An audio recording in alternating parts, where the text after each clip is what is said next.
Fast and the Furious features some of the coolest cars ever to hit the silver screen.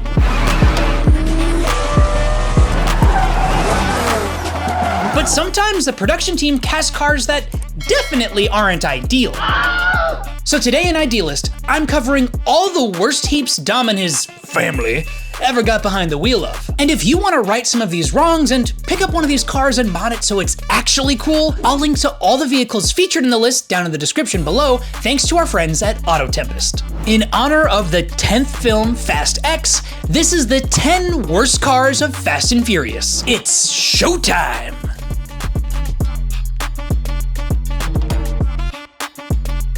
Volkswagen Tauren. Now, don't get me wrong, I love Tokyo Drift. I think it gets a ton of stuff right. I love the practical drifts, the Tokyo car meets, the Touge course in the mountains. But what I didn't love was this. Bruh. Little Bow Wow's Hulkmobile is one of the most memorable cars of the movie, but that's only because it is so atrocious, you can't get it out of your head. Leave me alone! This thing is seriously UGLY with no alibi. And I mean, I guess it's supposed to be in the movie. It's kind of played as a gag, like, isn't it crazy he has such a dumb car? But it's still a dumb car. But at least we know the Tauren is a real car. Our next pick, we're not even sure. W Sport's Lycan Hypersport. Now, the triple skyscraper car jump in Furious 7 is one of my favorite stunts in the whole franchise, but the car they use for it, the Lycan Hypersport, is one of my least favorite cars because even though it costs $3.4 million, no one has ever verified its performance. On paper, the Lycan Hypersport boasts very impressive figures. It's built on a modified Porsche chassis, Roof Frankensteined a 780 horsepower engine for it, and it looks like if Megatron was disguised as a Lotus. Plus, it's got straight up diamonds in the headlights. Seriously, diamonds. Shine bright like a diamond. And while manufacturer W Sports claims it's got insane performance numbers, like a 0 to 60 of 2.7 seconds and a top speed of 245 miles per hour, they claim to have benchmarked all of this back in 2013, and since then, no one else has ever verified any of those performance claims. Now that might be because there were only 7 of them ever made. But if a manufacturer like W Sports was really serious about ending this whole is the car vaporware, is it real, is it not debate, all they gotta do is send Ideal Media a Hypersport and we'll benchmark it for you. I mean, come on, what have you got to lose? I guess $3.4 million. But still, I think it's worth it. Now from a car built for a chic to one pulled out of the junkyard. Chevrolet Fleetline. Now, I think it's cool for the franchise to diversify and show us different sides of car culture with like a 50s hot rod. I don't mind seeing the Fleetline on screen. I do mind seeing it pull 180-degree turns and gunning it in reverse 100 miles per hour, beating the fastest car on the island. And don't even get me started on the fake turbo attached to that 50s Chevy Big Block. I don't know, I guess with the power of family, anything's possible. Family. Now for our next pick, let's take it all the way back to the beginning. Jesse's Volkswagen Jetta. Poor Jesse. He's got ADHD, his dad's in jail, and perhaps worst of all is he drives this thing. Now, don't get me wrong, I can get down with wild tuner builds, you know, wide body kits, big wings, crazy liveries. That's all cool. It's perfect for like Mark IV Supras or a Silvia S15. But on a 1995 Jetta? Big yikes. That white and blue livery just makes it look like a soda cup from a 90s roller rink. Or like a wild berry Pop-Tart. Now I'm hungry. Now, allegedly, Jesse was supposed to drive an E36 M3 or an Audi S4 B5, but production couldn't make them tunery enough to satisfy the director, so Jesse got stuck with this. And it's too bad too, because he actually might have had a shot at beating Johnny Tran in the Beamer or Audi. Mitsubishi Eclipse Spider. At one point in time, the Mitsubishi Eclipse was a true tuner legend. The 4G63 turbocharged 4-banger in the Eclipse GST and GSX could be tuned to be a true supercar killer.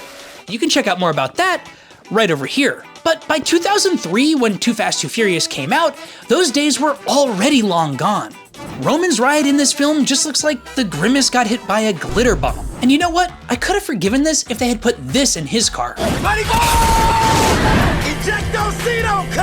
Next up, we have a car built for the McDonald's drive-thru instead of the racetrack. Chrysler Town & Country. Oh man, this is a depressing scene. Brian O'Connor trying to adjust to regular life, shuttling the kid to school in a Chrysler minivan. I mean, I get it. It's supposed to be an uncool car to show how his life has changed, so I'm not gonna knock the thing just for being a minivan. But I will knock it because Brian O'Connor does not drive American cars by choice. He is Mr. JDM in this franchise. I'm talking Sylvia S15s, Skylines, Evos, Supras, and I guess he drove that F-15 Lightning, but that was just as a work truck. And yeah, I guess he also drove those Dodge Chargers when they were dragging the safe through Rio, but also that was just... Focus. Now, I know Dodge Chrysler has gotten cozy with the franchise in the last decade, but at least they could have put Paul Walker in a Honda Odyssey or something like that instead. Speaking of JDM cars, Acura NSX. Man, did they do this NSX dirty. We see this thing sitting outside Tej's shop in Too Fast, Too Furious, but we never actually see anyone drive it. Probably because no one could bear to get behind the wheel of this horror show. The brown and yellow paint job just makes it look like two different shades of mustard stain. And that's a shame because the original NSX is such a cool car. It literally proved to the world that Japanese automakers could make a supercar. And if you want to learn more about that, check out Trav's vid right over here. At least the franchise did an apology tour for the NSX when Mia drove one at the beginning of Fast 5. But they never righted the wrong on our next pick, BMW M3 E36. Technically, this one isn't even actually an E36 M3. Instead, it's a BMW 323i monstrosity. Craig Lieberman pitched production on building out a replica of the 24-Hour of Daytona winner PTG Racer as the villain car. And this thing looks and sounds sick.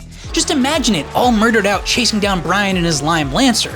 But when production went out to build it, they decided they could make do with an automatic 323i and just half-ass it. The gaps in those wheel arches are so huge, you could fit Dom and the whole family in there. And now for a luxury pick. Bentley Continental GT. Don't get me wrong, the Bentley Continental GT is an amazing car, just not when it's got a Pokeball paint job. I just kind of think this car is a miss for the vibe of the whole franchise. Yes, it's a luxury performance machine, but that's a problem with Bentley. It's always luxury first and performance second. And so I just kind of think this car is a miss for Roman's character and the franchise as a whole. And before we get to our number one pick, let's take a look at some honorable mentions. Hobbs Rides. With all due respect to The Rock, he's always driving a blacked out armored truck in every movie he appears in. And you see, the thing is, I'm not watching the Fast and Furious movies to watch trucks, unless it's a semi getting taken down by 3 spooned out Honda Civics. But to be fair, I guess I gotta give props to the Ice Ram. It is kinda cool. And now for our number one pick, Maserati Ghibli. Now the cars of the Fast and Furious franchise are fast, but I don't think any of them are as fast as the Ghibli's depreciation. Even the performance V8 under the hood can't save this hunk of junk. It's got dozens of recalls and requires constant maintenance and repairs.